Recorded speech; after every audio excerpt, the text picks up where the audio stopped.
All right. What's going on, good people? You already know what it is.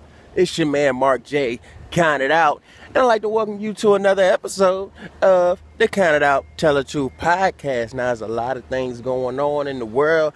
This week happens to be fight week. Now, when you say fight week, there's a lot of different fights going on, but there's only one that a lot of people are talking about because it's making so much money. We're talking about the Mayweather-McGregor fight. You know, you got a boxer and you got an MMA fighter, and they're about to go to terms. You know, they both undefeated. Well, at least they're undefeated stand-up wise. You know, so we shall see who gonna win. You already know. I do it like, Wesley Snipes said back in the day. Always bet on black. You know, so I got a couple bets out there. You know, nigga just trying to, I don't know if that's illegal or not, but if it is, this is not Marc J talking. But moving on, you feel what I'm saying, when we gonna talk about this fight. Now, there's a lot of people say, Floyd, he's 40 years old. He too old. He too, powder puff hands and all that shit. And Conor McGregor, he's just, nobody's like him. He's just so aggressive, and the knockout power, it's just impeccable, But hey, man, I've been hearing that shit, and I'm not going to say I've been following Floyd his whole career, but I've been a diehard fan for about 12 years.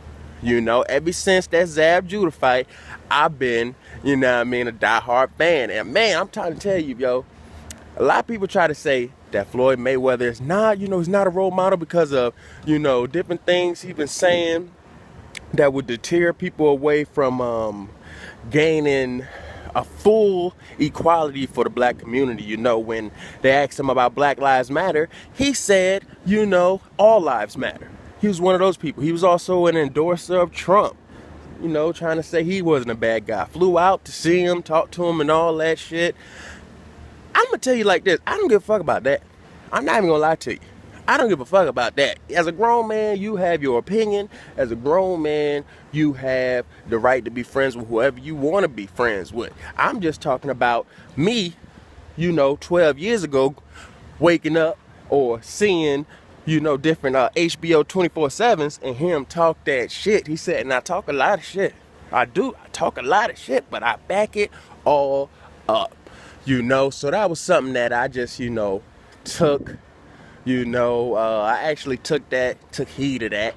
And, I use that in my day-to-day life and all that shit. I'm saying if you're going to talk that shit, you got to be able to back it up. Hard work, dedication, all work is easy work, So as you can see, I'm a Floyd Mayweather fanatic, Also coming up this week, we got the last episode of Power now. Oh, shit. Now, I know y'all seen the last episode of Power, and it ended off on a sad note. Every time it's a sad part at the end, it'll intensify it when it's some some intense, like, music to go along with the sad scene. Like, you remember in All Eyes on Me, at the end of the movie, they had like a gospel song. I feel like all you gotta do is throw a gospel song in there in a sad scene, and it'll intensify it. So look, back to what I was saying about the scene. Y'all know Ghost's daughter, played by Dansha Hopkins. She played the role of Raina. She was killed, but she was killed trying to save her brother, Tyreek. Now, when I say she was trying to save him, if you didn't see the episode, she was trying to save him as far as trying to talk to a psycho killing gangster / cop.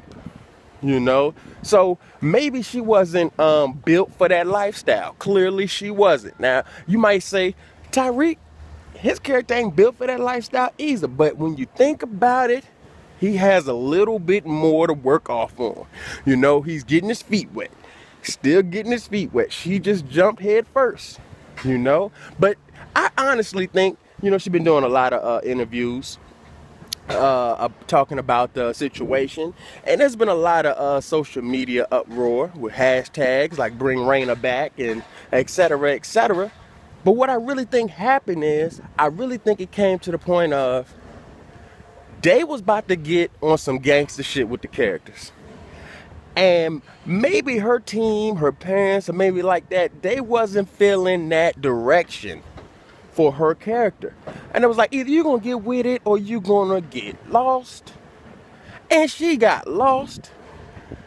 You know, so I mean, hey, at the end of the day, I feel like it's not gonna hurt anything, because really, was she really that detrimental? Was she really that valuable? Was her character really that intricate to the storyline? I don't think so. So, I mean, I don't think it's going to be a big deal. I think they can have more depth. I think they can have, you know, more oomph behind pushing it all into Tyreek's character versus hers, you know? But, I mean, that's just my opinion, people. I mean, I know y'all got your own opinion out there. Let me know what the fuck y'all thinking about. You feel what I'm saying? Because that's all what we do. It's no limits, no boundaries, man. There's so much shit going on in the world today. I do so many videos and talk about so much shit, man. And I try to keep it as current as I can. But, you know, a lot of this shit sounds like I'm doing a lot of repetition. A lot of repetition because it always, you know, surrounds different shit like racism and what the cops is doing and, you know, shit like that. Let's see, what else is going on in the world? We got the sports. I don't know if y'all just seen that big trade. Kyrie Irving, you know, going to the Boston Celtics. And he was traded for Isaiah Thomas, Jay Crowder, and like some other dude that I don't really know. It's just 3 dudes for one guy, you know, 3 for 1 deal. But look, at the end of the day, you know, Kyrie is going to be the face of the franchise in Boston. I say salute him, because Kyrie, nicest handles in the game. But y'all already know I'm a fanatic for King James. You dig what I'm saying? That's the king. You feel what I'm saying? So, not only does he have Jay Crowder, a defensive player, defensive juggernaut, but he also has, you know, Isaiah Thomas. Now, you know, Isaiah Thomas, he's a trooper.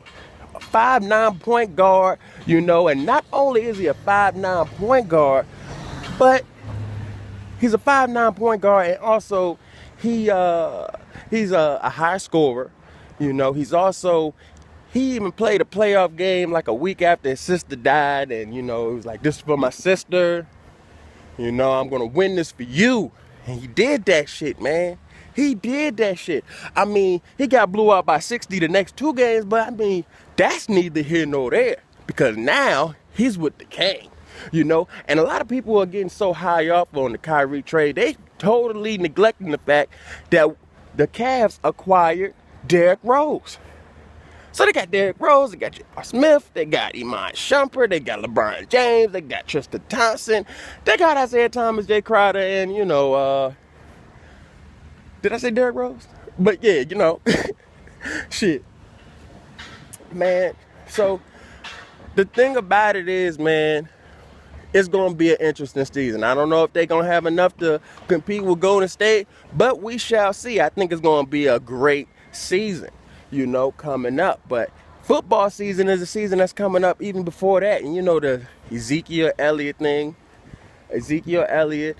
You know, and it's crazy because he was brought up on these charges like a year and a half ago before he even touched an NFL football field, you know. Go through the season, go through, you know, the off season, and now y'all want to bring these charges up on my man. So he was found innocent by criminal court. But the court of the NFL, he was found guilty. It was enough, you know. So it's a big uproar about that, you know. But, hey, Zeke's been in the news, you know, countless times for different shit. So you never really know, you know, Zeke is, you know, I mean, motherfucker's like 22. So what was you doing at 22? It's crazy to have all that money to be the face of the franchise and you're 22. You know, so I don't want to give them too many excuses, but I'm just saying, man, have a heart, be understanding. They want to give them 6 games. I say, okay, cool, man. Take that damn 6 games, you know, rest up, and then kill their ass in the second half of the season, because that's what's gonna happen. He gonna run all over their ass, man. It's not even a big deal. It's not even something, you know, that's up for discussion. He gonna do that shit. You feel what I'm saying? Because that's what he do. You know, but Man, that those are, I mean, you would think those are controversial things, but that actually happens to be a lighter note. You talking about fun and games and shit like that, because when you go, y'all, everybody know I'm from VA, but I'm from, South VA. I'm from 757. So something happened in Charlottesville, and we all heard about this shit. So let's just get into it.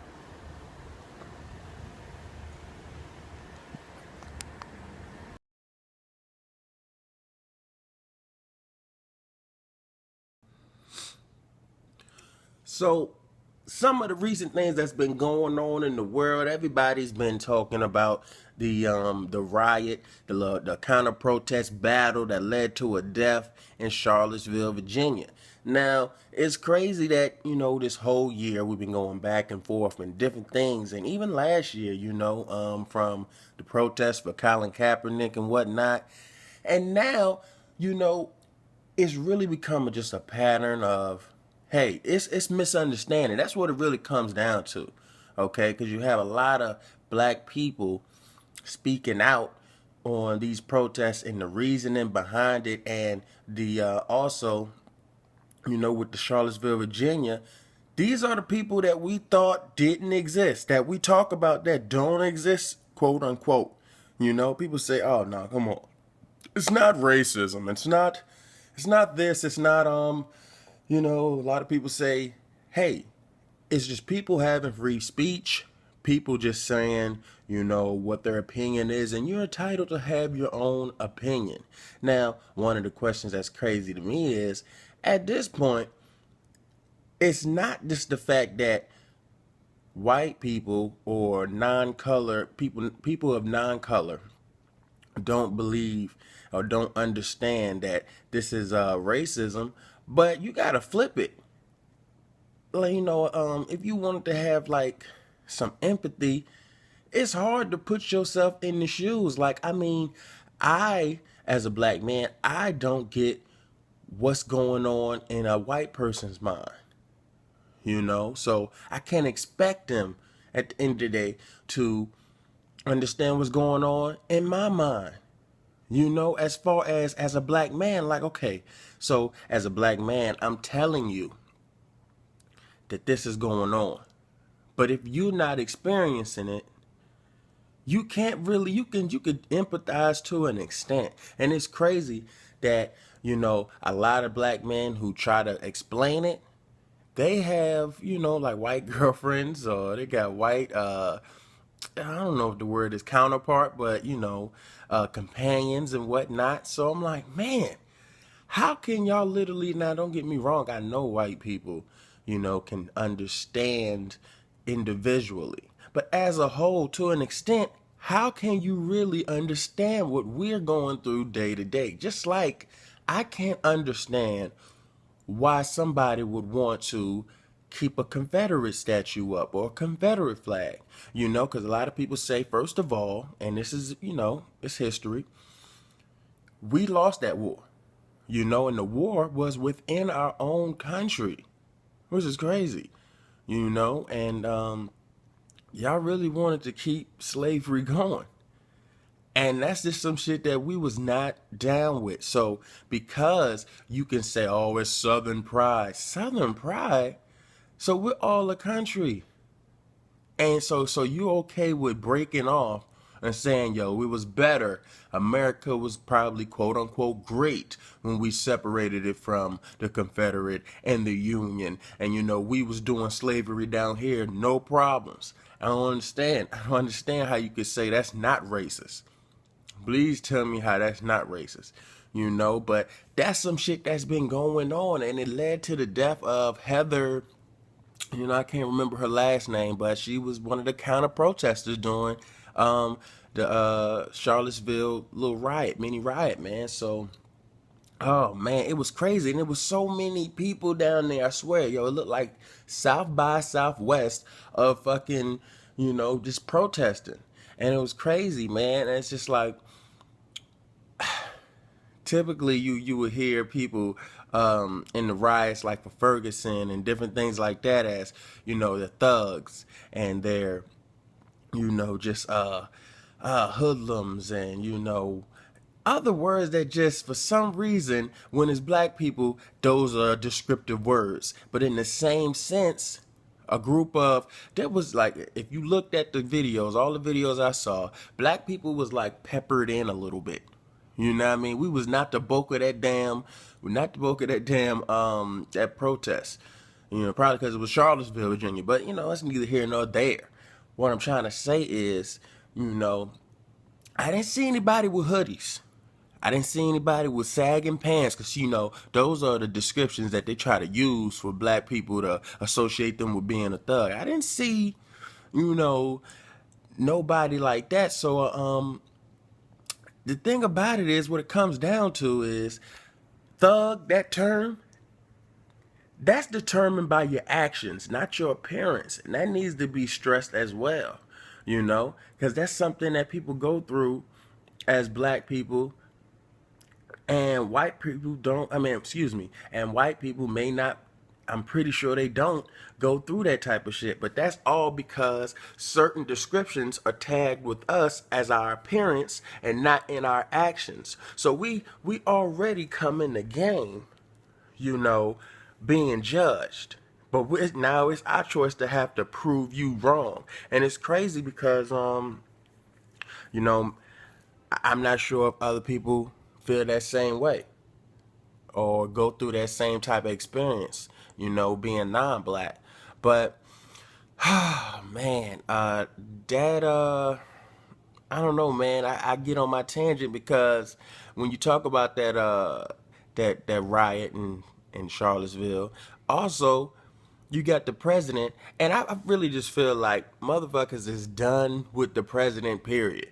Okay? If you don't like him, you still don't like him. And if you kind of like them, you probably don't like them at all. And there's something about when you don't like somebody at all, it doesn't matter what they do, you're going to find something wrong with the shit. Now, the riots that happened on a Saturday, he do a little tweet. He didn't address nobody. On Monday, he does he condemns the people involved, but it was like, why ain't you calling them by their name? Call them out like they are. You know what I mean? It was like, that's because you with them. That's the reason why you ain't gonna call their name out. I bet you won't call their name out though. The next day, he do a press conference and he says, the KKK, the neo-Nazi, the white nationalists, you have no place in this country, and I condemn you. And people immediately said, fuck that. Nah, it's too late now. You should have been said that. Now you trying to retract your statements? I'm like, oh, come on. That just proves y'all don't fucking like him at all. Okay? Because my thing is, I'm not going to get nobody a pass. And I'm not going, overdo it on somebody, if that makes any sense, okay? I give everybody, as humans, I give y'all all the opportunity to take back something. Because, hey, we say some shit, and we say it prematurely a lot of times, and we don't think about it. So, hey, I would want you to let me apologize for some shit I said wrong, so I'm not really bashing him on that sense. What I'm really trying to see is if this motherfucker does anything for the inner cities. Because at the end of the day, listen, the majority of the black people who are poor, and like seriously poor and high crime areas, it's because they don't have any jobs. And this is in inner cities. The water's not clean. Inner cities. You feel what I'm saying? Highest murder rates in the country. Inner cities, so that's something that we really need to focus on. I mean, like, the only thing I can say about Donald Trump is everything he said he was gonna do, he at least attempted to try to do that shit. That shit didn't go through with the transgender, that shit didn't go through with the healthcare, but he made an attempt to do it. I just want to know, are you gonna make an attempt to do something in the fucking inner cities, man? So, man. Donald Trump, that fucking Charlottesville shit is crazy. Kaepernick still doesn't have a fucking job. I know I do updates on that throughout the week and stuff like that, but yeah, they making an example out of that nigga. Sure making an example out of him. He's not working at the time, you know, and it's been crazy because a lot of people been like, oh, listen, brother, I'm with you. I'm with you. Like, I retweeted. No, I probably won't retweet. I like the tweet. You feel what I'm saying? And yo, I'm standing with you in spirit, my nigga. But I didn't grow up in a fortunate, home, and my family banking on me. And I see you ain't got no job. And just because you ain't got no job, that don't mean you getting paid. I mean, depending on your contract, of course. But hey, I can't afford, I just bought so-and-so a house, and then, man, people will make a comment on people like that. I'm like, no, you know what? It takes you to really believe, to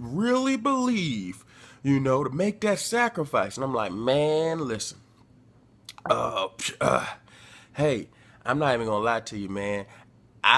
It's up in the air. I feel like I can raise awareness. I can, fight for justice in a different way than boycotting my job, and that's fucking my livelihood at the time.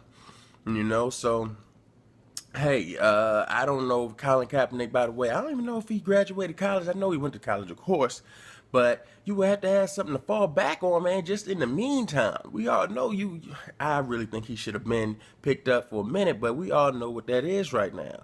And with Charlottesville happening, it's just another thing to put in people's ear that maybe we aren't as equally driven as we thought we was.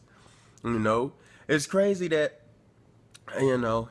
can't spend too much time on this motherfucking topic, but it's crazy that, when you talk about black equality, it goes iffy. It's real iffy. But as soon as you start mixing in other demographics like Jews or homosexuals, feminists, stuff like that, it's like, oh, well, that's a real big problem. You can't go against them because that affects many races. But when you're just talking about blacks being untreated, not too many people can relate to that if you're not black. And it's crazy that it's hard to take that into consideration because it's like you have eyes just like we do. And you've seen the history and you've seen what we was up against and what we still being chosen with. I mean, I feel like the thing about tradition, when you say Southern pride is tradition, tradition is when you raise your kids up with the same tradition that you was raised in. You was raised with, so that would mean in the 60s when you was raised up with your parents' tradition, it was segregated and blacks were, second to us, or last. So if you continue that tradition, then yeah, it's possible for you to be racist right about now. In 2017. I mean, listen, man, it's only 50 years, only 50 years ago. That's what, 3 generations, maybe? Maybe if you was born in the 60s, you might have had a kid in the 20s, and then your kid's probably now in his 20s, 30s. So look, man, it's only 2 generations for you to try to brainwash that shit or, drain all of that shit out. So it's very possible for racism to be going on right now, man. And it's crazy because when people talk about that, they all say, oh no, slavery was abolished in 18, blah, blah, blah. I'm like, man, fuck all of that. That's when we wasn't humans, Now we were second class humans for the next goddamn almost 100 years, So I mean, hey, don't get me on that tangent, you dig what I'm saying? Oh, man. It looks like we lost a great man, that was dropping that knowledge, was in all the civil rights movement. He started off as a comedian and then a dietarian.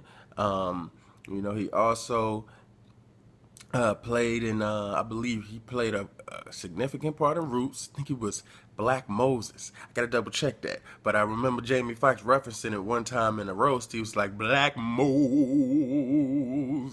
But hey, anyway, he has gone on to the next phase, I like to say he gone to glory. Gone to glory, he gone home to the upper room. Oh man, Dick Gregory, man, he was a great man, a great black man. Oh man, and I feel like I gotta emphasize that because Dick Gregory, when you listen to him, he commanded the attention because he had some knowledge that was, golden. So rest in paradise, rest in heaven, rest in Zion. Doc. I don't know if he was a doctor, but he's going to be a doctor right now. Dr. Dick Gregory. You know. So moving on to another focus of the day. All right, so I tend to have a question, y'all. And now my question is actually to the ladies. Now, ladies, I just want to know this. This is the question that I'm going to ask you all. Do women feel, do y'all ever feel rejected sexually? Now, hold on. You might say, Marc J, of course. Of course, we could feel rejected sexually. But see, that's when I need y'all to open, open my brain a little bit, broaden my horizons, if you will. You dig what I'm saying? Like, I don't know. I mean, as a man, I honestly think that women, y'all had a treasure. Y'all have the treasure, and it's like anytime y'all decide to unlock it, y'all will. And anytime y'all decide to lock it down, y'all can. And I hear women say, yeah, but I usually just go ahead and take it anyway. And I'm like, say, what? You say, yeah. But it end up nothing happening anyway, Because, hey, when you ain't in the mood, you just ain't in the mood. That's women, that's men, hey, vice versa. So, but they can actually say stuff like that. I actually heard some women say that. They say, yeah, I just go ahead and take it. Men can never do that, first of all. See, this is why we get used to the rejection. It's ordinary for us. Or you don't want to do it tonight. We want to do it all the time. So, very rarely do we not want to do it. So, rejection, that just comes like second nature. We used to that, hey, that's going to happen. But for a woman, when do y'all feel that way? And, I asked some people, asked some ladies, and they was telling me, they said, well, anytime you break promises or you don't show me enough time, that's considered rejection as well. And I said, what? But then I had to think about it. I said, technically, that pussy not going to be wet. That's, she not going to be in the mood if she keeps feeling rejected other ways. And when she's rejected in other ways, that affects her sexually as well. So I said, oh, wow. Okay. Now, hey, that was just a few ladies that gave me that insight. But hopefully this message and this question reaches everybody because I really want to know, like, ladies, do y'all feel rejected sexually? That's crazy. Man. I also had a question. This was random. I know I'll be having random questions. And for some reason, I like to touch on the most touchy subjects. But it's crazy that nowadays, it ain't really too many touchy subjects to choose from. Because pretty much people talk about everything. Everything's on your TV and shit like that. Only touchy subjects I be having is like, okay, homosexuality, that's always touchy right now. Let's see, maybe abortions, that's touchy. And I mean, honestly, like, religion used to be touchy, but I just feel like, man, it's just way too much information for people to try to counter whatever you believe in. So that's what I'm saying. Whatever you believe in, make that shit personal. But yeah, like, one of the touchy subjects, to get back to what I was saying about that, it's just like, I don't have too many to choose from nowadays. So when I throw a touchy subject out there, it might seem like I'm on a certain side, but I'm not. It's all neutral. I'm just throwing it out there to just get a conversation started. So I had to give that disclaimer real quick before I, let y'all in on the question that I had. So the question that I had, is, are there any millennial young black females, that are activists you know, on some Angela Davis type shit, on some even some Maxine Waters type shit, or some, you know, uh, are there any, you know, millennial young black women who aren't lesbians?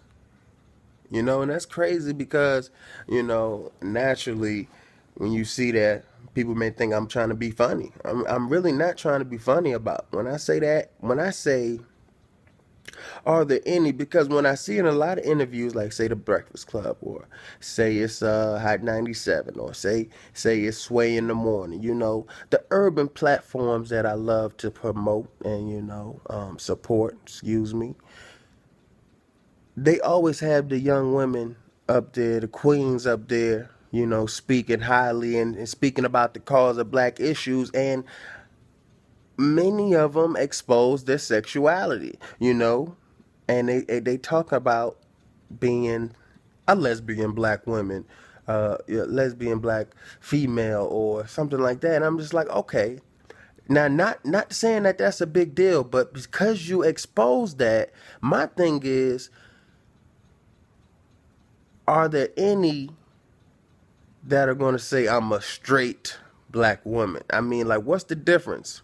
I mean, because if you're all on that one cause for, you know, black issues and whatnot, you know, what's the need to expose your sexuality? But see, I reached out naturally, women who were lesbians or bi or whatnot. They said like, well, it not that it should matter, you know, but they just letting you know all of their causes. So maybe that's one of their causes. And then that got me to ask the question of, okay, well, now I want to know if there are any straight ones, you know, to put it out there that you're straight, you know, that will say, is that one of their, okay, so if a lesbian black female, that's one of her causes, would the straight female possibly only focus on black issues and not focus on, you know, black issues and feminists and then LGBT? I mean, like, can you just, would you just focus on black issues and black women? You know, would it be that way? Or, you know, I don't know. That just got me to asking that, because y'all know it ain't no secret that a lot of times when feminist issues and LGBT issues get into play, it takes away from systematic racism towards the black people. But hey, I don't want to stick on that. But I had to just ask people, if y'all know, just drop a name. I'm not gonna spend all night on that shit, but just please drop a name for me. You know, let me know who I can look up. You know, that's a straight black woman, a millennial. I'm hoping for 35 and under. I'm gonna do my research, and y'all do yours as well. And y'all, you know, in the comment section, just let a nigga know what's up. I'm gonna be in the comments. You know, I'm not gonna. Oh man. Hopefully, you know, by the time y'all hear this, Floyd done whoop that ass. You know, and the Cowboys done, you know, bust some ass as well. So hopefully, you know, all that is all that. So, hey, listen, I can't hold y'all too much longer, man. You know, Ask Allie J is coming up next. So, just be on the lookout for that. I'm gonna get a hold of Allie J and whatnot. Y'all let me know any questions and anything like that y'all want to hear, because you know I'm gonna try to keep it all current and up to date, because at no limits, no boundaries at CountitOut. You know, so it's your man Marc J CountitOut. Y'all know where to reach me, man. This is my channel. So look, just click on wherever you seen this video, just click on it and you'll find me. CountitOutRadio.wordpress.com. That's all my platforms, man. Marc J CountitOut. Y'all holla at me, man. It's CountitOut, Tell the Truth podcast. And until next time, I will see you when I see you. And I'm out.